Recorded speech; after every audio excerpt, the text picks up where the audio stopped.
What's the beef between Crockett and Stephen A. Smith? On his podcast, Smith's Critique 0F Her in early October 2025, Smith blasted Crockett's constant shots at Donald Trump and said her style felt like verbiage and rhetoric for the streets, urging Democrats to focus on policy and cross-party work. Crockett's response: she subtly clapped back on social, basically saying she wasn't surprised and implying Smith was piling on rather than engaging substance. After pushback from commentators and activists, Smith said people were trying to cancel him and defended his criticism. Why there's beef? It's less personal history and more a clash over tone and priorities. Smith says Crockett's combative style hurts persuasion. Crockett and supporters say she's holding powerful people to account and that Smith's framing dismisses that work. The dust-up sits on top of Crockett's earlier viral confrontations, e.g., the MTG hearing that devolved into looks-based jabs. I'm just curious, just to better understand your ruling, if someone on this committee then starts talking about somebody's bleach blonde, bad-built butch body, that would not be engaging in personalities, correct? A what now? Chairman, I make a motion to strike those words. I don't think that's Hold on. part I'm of the... trying to find clarification on what qualifies. Chairman, motion to strike those I had no idea words. what you just said. We're not gonna do this. Look, you guys earlier literally just said You just voted to do it. Y'all did it first, so you don't want to talk about voted to do it. Order. I'm trying to get clarification. Look, calm down. My speeches will be next level. You gonna plan a debate every other day. Don't run from it.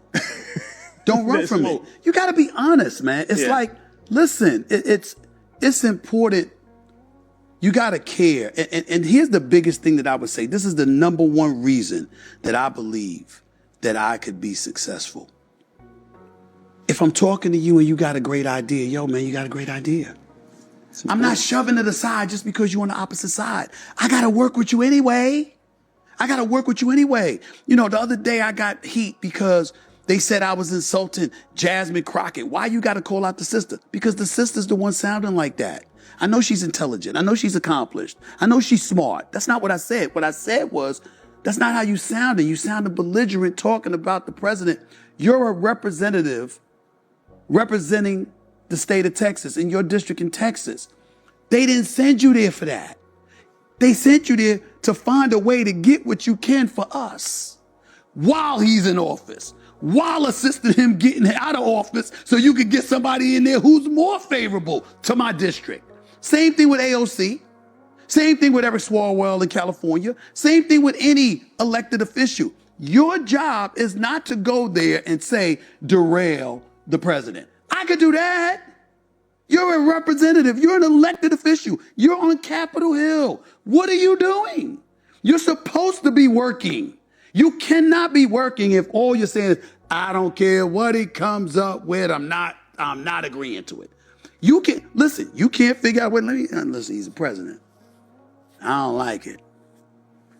But damn, he gonna be here till 2028. I got 100,000, 200,000, 300,000 constituents to deal with.